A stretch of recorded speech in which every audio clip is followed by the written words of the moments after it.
안녕하십니까?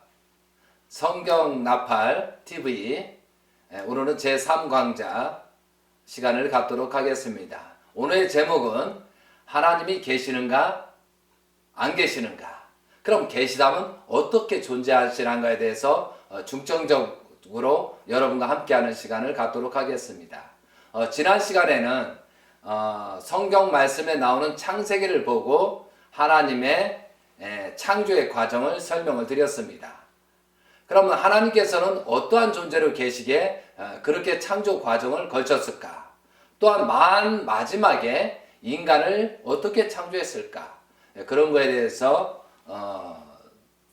말씀을 드리는 시간이 되었습니다.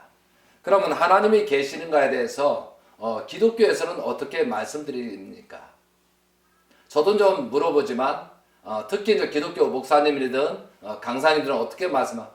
유일무이하신 분이다. 절대적인 분이다. 우리를 창조한 창조주이시다. 그 다음에 전지전능하신 분이다.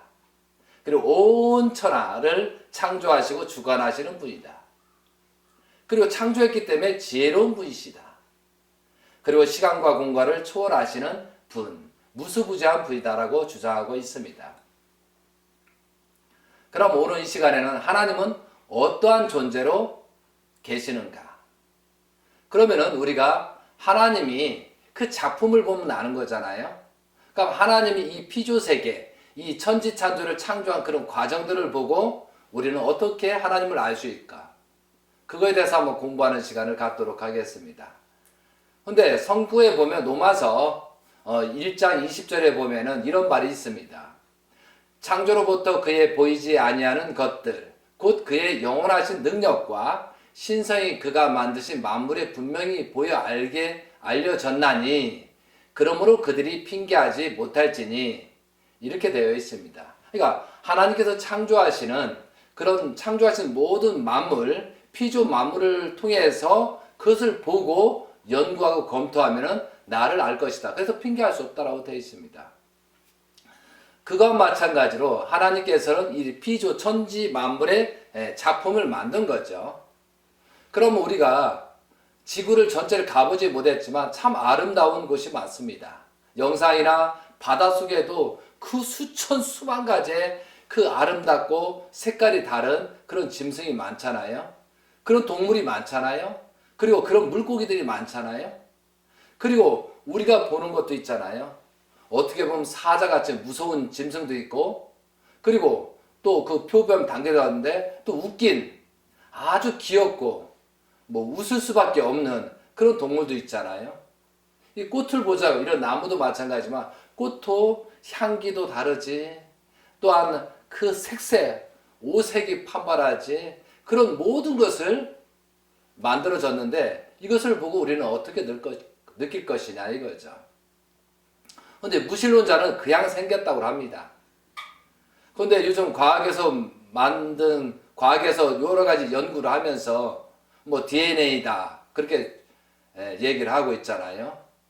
그러니까 하나님을 알기 위해서는 이 피조 만물의 공통점과 존재하는 형태를 보편적인 관찰을 해서 그 관찰한 결과하고 하나님을 어느 정도 알 수 있다라고 할 수 있죠.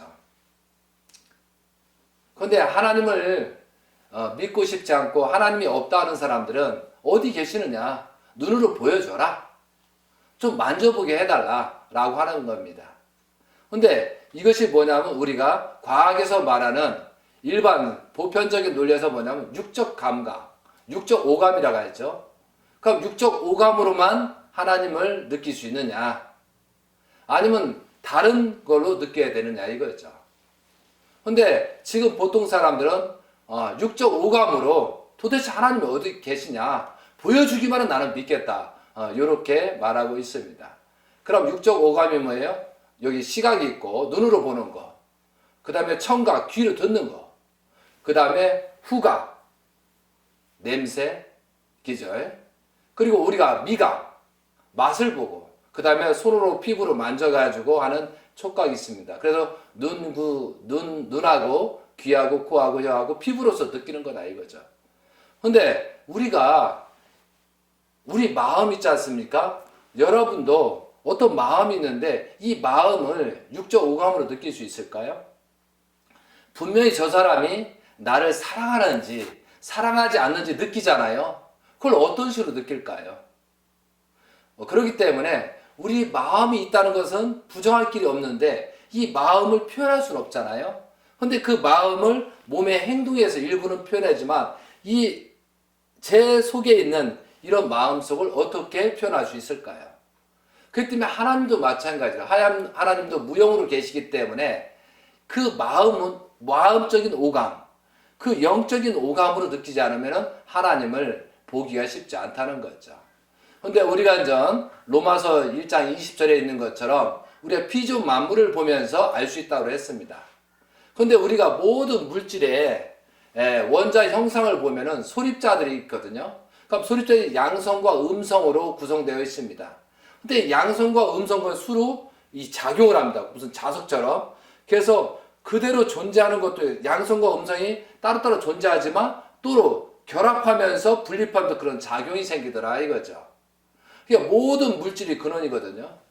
그러면 분자도 마찬가지죠. 플러스와 마이너스와 같이 개별로 공존하면서 같이 융화를 하고 서로 땡기고 또로 하고 어떤 관계성을 형성하고 있다는 거죠. 그거와 마찬가지로 식물도 뭐예요? 수술과 암술로 되어 있잖아요. 어떤 번성을 위해서 그런 것도 있지만 수술과 암술을 통해서 그렇게 작용이 생기고 있다는 거죠. 그거와 마찬가지로 플러스 동물도 마찬가지예요. 모든 피조 만상이 거의 다 수컷과 암컷으로 되어 있죠. 그러면 사람도 마찬가지예요. 사람도 남자와 여자로 되어 있습니다. 어떻게 보면 플러스와 마이너스죠. 그런데 사람들이 그렇게 구성이 되어 있는데 이런 남자와 여자 구성을 한 것처럼 하나님도 어떤 플러스와 마이너스로 되어 있다는 거죠. 그런데 그 하나님의 본질, 모든 본질에 보면은 그 세포 속에 뭐냐면 유전자, 설계도가 있다는 거죠. 근데 사람이 그 유전자를 보고 그 사람의 모든 그런 성장 과정을 알 수 있고 그 DNA라고 하죠. 그 DNA를 통해서 모든 형태가 다 달라지잖아요. 키가 큰 사람, 작은 사람, 뭐 뚱뚱한 사람, 어떻게 보면은 뚱뚱한 사람이 반대가 뭐죠? 날씬한 사람. 그거와 마처럼 어떤 상대성을 가지고 있다는 거죠. 그리고 모든 피조 만물을 보면 전후가 있고 상하가 있고 높고 낮음이 있잖아요. 그 다음에 밤과 낮이 있고 모든 것이 양성적인 음성적인 플러스 마이너스의 관계를 가지고 있다는 거죠. 그런데 우리가 이러한 것처럼 하나님 또한도 어떤 양성과 음성, 어떤 관계성을 가지고 있다는 것을 우리는 알 수 있다는 거죠. 그래서 존재하는 것은 외형과 내성으로 되어 있다는 거죠. 보이는 것과 보이지 않는 것으로 되어 있습니다. 그러니까 하나님도 이 피조 만물은 형상, 보이는 거고 보이지 않는 어떠한 내성을 가지고 있다는 거죠. 그것이 힘이잖아요. 그런데 여러분들이 에너지를 우리가 이제 학교에서 공부하지만 에너지 보존의 법칙이 뭘까요? 그런데 에너지의 구성은 뭐예요? 에너지라는 것은 뭐냐면 일할 수 있는 힘이나 능력을 말한다고 하거든요. 그런데 우리가 일할 수 있는 능력이죠. 그럼 에너지가 어떤 자기장 형태를 가지고 있습니다. 자기 영역도 가지고 있으면서 플러스 마이너스를 존재하면서 어떤 그 자기장, 자석처럼 그러잖아요. 여러분은 이제 초등학교나 거기서 배웠는데 자기장에 보면 자석을 놓으면 이런 식으로 철분이 이렇게 붙어서 그 형태를 이루잖아. 그만큼 영역권이라고 볼 수 있는 거죠. 그러면 에너지의 보존의 법칙이 뭐예요? 에너지는 결코 소멸되지 않는다 이거죠. 근데 에너지는 어떤 형태가 바뀌는 경우 외부의 영향을 완전히 차단했을 때 외부의 영향을 받으면 조금 줄 수도 있고 클 수도 있지만 어떤 외부의 환경을 받지 않은 상태에선 어떤 화학적인 변화든 어떤 물리적인 변화든 그 에너지 양은 똑같이 일정하게 유지된다라고 되어 있습니다. 이것이 에너지의 보존의 법칙이죠. 어떤 형태는 변한다는 거죠. 어떤 예를 들어서 어떤 바람이라든가 어떤 불이라든가 어떤 그 다른 형태의 에너지로 변하는 데지만 그 에너지 양은 일정하다. 이거 에너지 보존의 법칙이라는 거죠. 그거와 마찬가지로 우리 우주 만상을 보면 어떤 에너지의 법칙으로 어떻게 보면 무질서한 것 같아도 철저한 그 질서적인 그 관계를 가지고 있다는 거죠. 그러니까 하나님의 창조 과정도 마찬가지잖아요. 우리가 일곱째 날까지 모든 창조 과정을 마쳤는데 그런 것도 굉장히 질서적으로 창조가 되어 있다는 거죠. 그러면은 이 에너지를 보이지 않는 것을 어떻게 설명을 할 것이냐. 근데 그 에너지가 어떠한 성격을 가지고 있다는 거죠. 자, 우리가 또 한 가지 보면은 많은 씨가, 식물의 씨가 있어요. 근데 그 씨 속에서 어떤 거 콩나물의 씨가 돼서 콩나물이 나오고, 어떤 때는 꾀에서는 꾀가 나오고, 어떤 때는, 그죠? 나무도 그렇게 자라잖아요. 그 씨에서. 그 에너지 속성에 보이지 않는 데 무엇이 있길래 그렇게 그대로 있느냐 이거죠. 이것도 프로그램이라는 거죠. 어떤 그 씨 안에 에너지 본체 속에 무슨 그 DNA라 할까요? 그런 것처럼 있다는 거죠. 그러니까 모든 생물에는 DNA가 존재해서 그 설계도. 그럼 그 설계도에 대한 그렇게 시작이 되게끔 하는 그걸 누가 만들었느냐 이거죠. 우리가 쉽게 해서 화가들 있지 않습니까? 화가의 어떤 그림이 작품이 있었을 때 그 작품을 보면은 그 작가를 알 수 있잖아요. 그러면 어떤 건축물이 있었을 때 그 건축물을 보고 그 건축가의 사상을 알 수 있다는 거죠. 그러면은 하나님께서는 인간을 왜 창조했느냐? 왜 힘들게 인간을 창조했느냐? 어떤 형상화하고 싶다는 거죠. 영적인 존재로 계시면은 상대성이 필요한 거예요. 기쁨과 어떤 행복을 나누기 위해서 어떤 상대가 있어야 된다는 거죠.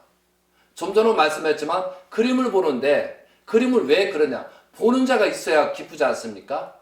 건축물이 있어도 건축물이 그 안에서 사는 자가 있어야 되는 거잖아요. 그럼 하나님이 계셨을 때 우리는 어떻게 우리는 하나님을 모시고 살 것이냐? 그래서 하나님께서는 근본적인 에너지 본체로 계시기 때문에 보이지 않지만 어떠한 형태를 가지고 있다라고 할 수 있습니다. 그리고 하나님은 어떤 두 가지 보이는 것과 보이지 않는 어떤 중화적 주체로 계시다 이거죠. 양자와 양성과 음성으로 있는 것처럼 하나님 또한도 플러스와 마이너스 형태로 가지고 있고 거기서 중화적인 존재로 가지고 있고 그 빛, 그 에너지의 핵심을 가지고 하나님의 창조성이 이렇게 열어가고 이런 천하만상을 만들었다 이거죠. 그렇기 때문에 하나님은 에너지의 그 본체로서 작용을 한다는 거죠. 그 다시 말씀을 드리면은 에너지는 여러분도 공부해서 알지가요. 에너지는 뭐예요? 조그만 에너지가 있잖아요. 그럼 조그만 에너지를 부수는데 이걸 관리하는 에너지들이 있어요. 그럼 이 관리하는 에너지들이 또 관리하는 에너지가 있거든요. 그럼 이 큰 에너지는 또 다른 큰 관리하는 에너지가 있다 이거죠. 그럼 이 에너지의 속성에 마찬가지로 가장 큰 근본된 에너지를 이 본 에너지라고 하자 이거죠. 분명히 가장 큰 이걸 전체적으로 관리하고 정리할 수 있는 그런 에너지가 있다는 거죠. 그 에너지를 어떻게 얘기할 것이냐 이거죠. 물리적으로 보면 그렇다는 거죠. 그랬을 때 이 에너지의 가장 큰 에너지를 그것이 결국은 본 에너지 하나밖에 없지 않습니까? 그러면 어떻게 보면 똑같지는 않지만 일단 물질이기 때문에 이거 같지는 않지만 이 전체를 관리하는 이 에너지를 어떻게 보면은 또 이 전체를 관리하게 하는 이 빛의 에너지라고 하거든요. 그것을 또 관리하는 어떤 보이지 않는 게 있다. 이것이 하나님이라고 볼 수 있다는 거죠. 그래서 사람들이 하나님을 믿지 않다도 꼭 죽을 때 되면은, 운명할 때 되면은 하나님을 꼭 찾습니다. 어떤 위기가 있을 때는 꼭 하나님을 찾거든요. 왜? 그 사람들이 자기가 행복하고 뭐가 할 때는 하나님을 찾지 않다가 꼭 위기가 닥치거나 자기가 어떻게 그걸 해결할 수 없을 때는 하나님을 찾더라 이거죠. 신기하잖아요. 근데 하나님께서는 그러므로 에너지의 본질에서 제일 원인적인 존재다. 예, 원인과 결과가 나와야 되기 때문에. 그러면 천지를 창조한 하나님은 어떠한 부이냐? 지극히 선하게 되어 있을 것입니다. 그러니까 피조 만물을 선하게 창조했고요. 그리고 모든 만물의 근본 되시는 분입니다. 그리고 하나님께서는 사랑의 주체이십니다. 그렇기 때문에 사랑의 대상을 인간으로 창조하셨다 이거죠. 자, 그런데 하나님이 우리가 이렇게 도 하나님이 보이지 않잖아요. 그러면 하나님이 보이지 않는 이유가 뭘까요? 왜 보이지 않는 무형으로 계실까요? 그러면은 여러분 저를 보세요. 인간은 마음과 몸이 있습니다. 그죠? 그럼 이 몸 속에 마음이 있는데 마음 어디에 있어요? 마음이 여기에 있어요? 아니면 눈에 있어요? 아니면 가슴에 있어요? 아니면 심장에 있어요? 아니면 다리에 있나요? 여러분이 마음이 있다고 그랬는데 마음이 어디 있습니까? 이 마음은 이 몸 전체 어디 곳이고 다 있습니다. 그렇지 않아요? 어디 구부조로 귀나 뭐 가슴이나 심장에 있는 게 아니고 이 외형적인 형체, 인간의 외형적인 형체에 그 마음이 똑같은 형체를 가지고 전체에 있다는 거죠. 그렇게 봐야지 않습니까? 그거와 마찬가지로 하나님은 어디에 계시는가? 온 천하의 전체를 감싸고 이루고 계시다. 우리가 마음이 몸 전체에 있는 것처럼 그렇게 이해하셔도 좋을 것 같습니다. 그런데 왜 하나님이 보이지 않을까요? 그런데 보이지 않는다고 할 게 아니고 보였을 때 어떤 문제점이 생길까요? 그런 생각 해보셨어요, 여러분? 그럼 하나님이 보였다. 그러면 어떤 일이 생겨요? 엄청난 싸움이 생길 거예요. 그렇지 않습니까? 그런데 먼저 보이지 않는 이유를 먼저 설명하겠습니다.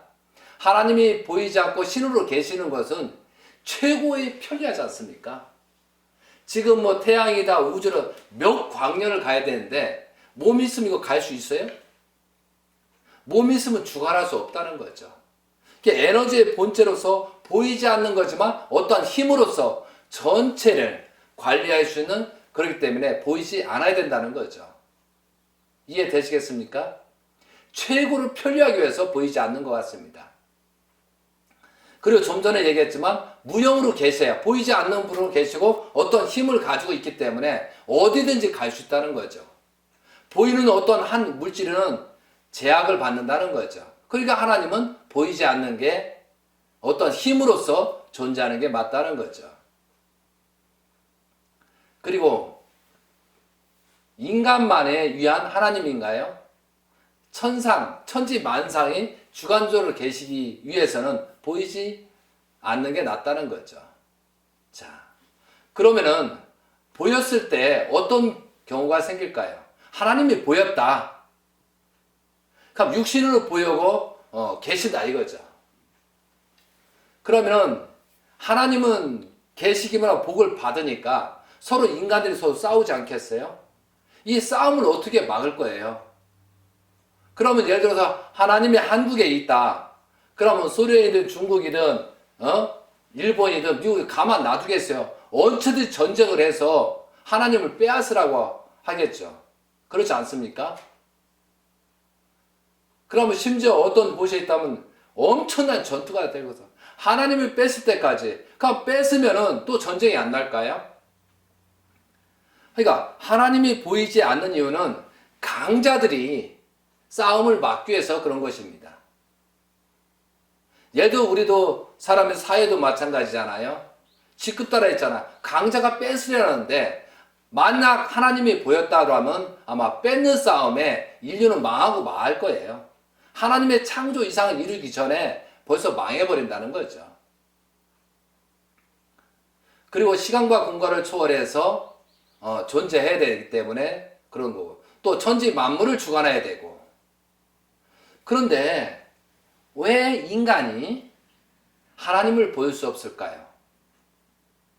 하나님이 원래는 하나님의 신성을 닮아 하나님 형상대로이기 때문에 어느 정도 궤도에 올리면 하나님의 그 심성이나 모든 걸 다 느낄 수 있어야 되는데 선악과를 먹음으로 말미암아 타락했다라고 성경에 나옵니다. 타락했기 때문에 그 혼이 하나님을 모실 수 있는 하나님의 영을 늘 수 있고 하나님의 내가 성전이 되어야 돼 그러지 못했기 때문에 하나님을 볼 수 없고 하나님을 느끼기가 어려운 거죠. 그러니까 무지한 사람일수록 진화론을 주장하는 사람이고 하나님을 배척하는 사람들은 계속 하나님이 더 보이지 않는 거라는 거죠. 그래서 우리가 성경을 분석하고 어떤 말씀을 분석해야 되는 그 목적성이 굉장히 중요한 것 같아요. 그래서 오늘 이 시간에는 하나님은 무형으로 계시지만 어떠한 꼴을 가지고 계시다. 그리고 하나님이 무형으로 계시기 때문에 인간을 창조한 겁니다. 그래서 창세기 1장 27절에 보면 하나님의 형상대로 사람을 지으시되 남자와 여자를 만든 것입니다. 그러니까 이 무형세계를 관리를 해야 되거든요. 관리를. 그러니까 어떤 형체가 있어요. 그러니까 하나님의 아들인 인간을 보냈다라고 되는 거죠. 자, 진화론을 주장하는 사람이 무신론이죠. 무신론 결론은 신이 없다. 창조주가 없다라고 합니다. 그러면서 신이 없다 하면서 진화론을 강조하죠. 그러면 진화론을 강조하다 보니까 노동을 통해서 진화가 됐다 합니다. 이것이 어떻게 보면 여러 가지 사상도 있지만 노동 가치설입니다. 그러니까 어떤 사람이 안 됐을 때 그 사람이 노동을 들였기 때문에 노동을 통해서 그 사람은 사람을 만들어야 된다. 이게 노동 가치설이잖아요. 진화론적인 관념. 그러니까 그러니까 사람이 들댔다. 이 사람이 제대로 온전하지 못하다라면 노동이 들대고 진화가 들댔으니까 이 사람 어떻게 노동을 시켜야죠. 그게 강한 노동을 시키는 거예요.